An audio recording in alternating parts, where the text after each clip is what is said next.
بسم اللہ الرحمن الرحیم۔ تمام تعریفیں اس کریم رب کی جو تمام جہانوں کا خالق اور مالک ہے، اور تمام تعریفیں اس کریم رب کی جو تمام جہانوں کو بنانے والا ہے اور سجانے والا ہے، اور لاکھ لاکھ شکر ہے اس کریم رب کا کہ جس نے ہمیں مسلمان گھر کے اندر آنکھ کھولنے کی سعادت بخشی ہے۔ کروڑ درود و سلام کریم آقا علیہ السلام کی ذات پر، جن کو دونوں جہانوں کے لیے رحمت بنا کر بھیجا گیا ہے، اور کروڑ درود و سلام آپ کی آل پاک پر اور آپ کے سارے اصحاب پر۔ السلام علیکم ورحمۃ اللہ وبرکاتہ۔ طبیعت اسلام کے پیارے پیارے بھائیوں اور بہنوں، ہم امید کرتے ہیں کہ آپ حضرات خیریت کے ساتھ ہوں گے۔ اللہ پاک آپ کو خیر و عافیت کے ساتھ رکھے، آپ کو دونوں جہانوں کی خوشیاں عطا فرمائے، اپنی ذات کے علاوہ کسی کا محتاج نہ فرمائے۔ پیارے پیارے بھائیوں اور بہنوں، جس موضوع پہ آج ہم بات کرنا چاہتے ہیں وہ اللہ پاک کے نام کا بہت ہی پیارا وظیفہ ہے۔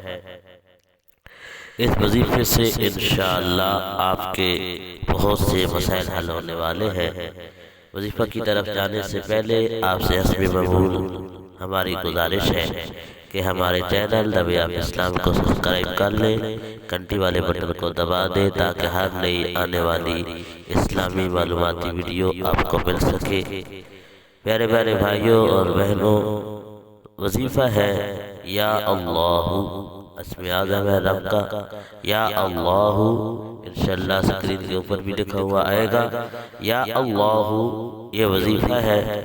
اور وظیفے کی فضیلت یہ ہے کہ جو بھی دکاندار بھائی ہیں جن کو گھروں میں چوری ڈاکے کا خوف رہتا ہے، جن بھائیوں کو بہنوں کو اپنے گھر کے اندر چوری ڈاکے کا خوف رہتا ہے، آپ نے یہ وظیفہ اول آخر 11 مرتبہ درود شریف پڑھنا ہے۔ پڑھ کے 313 مرتبہ پڑھ کر رات کو پڑھ کر آپ دم کر دیں گھر کے اوپر، دن کو پڑھ کر گھر کے اوپر دم کر دیں۔ اس وظیفہ کے کرنے سے انشاءاللہ آپ کا گھر، آپ کی دکان، آپ کا کاروبار جو بھی ہے، انشاءاللہ اس وظیفے سے چور ڈاکوں سے وہ گھر، وہ دکان، وہ تجارت محفوظ رہے گی۔ یا اللہ یہ اسم اعظم ہے رب تعالی کا، اس نام کی برکت سے انشاءاللہ آپ چور اور ڈاکوں سے محفوظ رہیں گے۔ اللہ پاک ہمارا حامی و ناصر ہو، آمین۔